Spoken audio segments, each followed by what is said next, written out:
Nebraska has fired defensive coordinator John Butler. Here's how Nebraska got here, and here's where they may go moving forward. First, how they got here. John Butler was hired last year after Tony White left for Florida State to be their defensive coordinator. And for much of the year, he had the unit in the top 30 nationally in several categories, including scoring defense, total defense, and passing defense. Now, the passing defense was still, at the end of the year, finished second overall. But ironically, that may have been the thing that ended up killing them in those Penn State and Iowa losses. The run defense was something they struggled with the entire year and never got it figured out. They were 95th nationally, giving up over 170 yards rushing per game.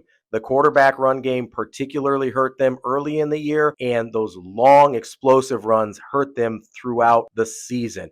And what really got them was the scoring defense. They went from top 30 nationally through 9 or 10 games in the season. They finished 53rd nationally in scoring defense after giving up 35 and 40 points respectively to Penn State and Iowa in those back-to-back losses to end the season. So John Butler has been let go, I think based largely on how it looked in those two performances. Now, where does Nebraska go from here? There's three names right off the top of my head that I think Nebraska should consider. Number one is Jim Leonhard. He's got a great track record of really, really good to dominant Big Ten defenses while the defensive coordinator at Wisconsin. He's currently an assistant at Denver in the NFL, and I think Nebraska would have a home run on their hands if they were able to get Jim Leonhard to come to Lincoln.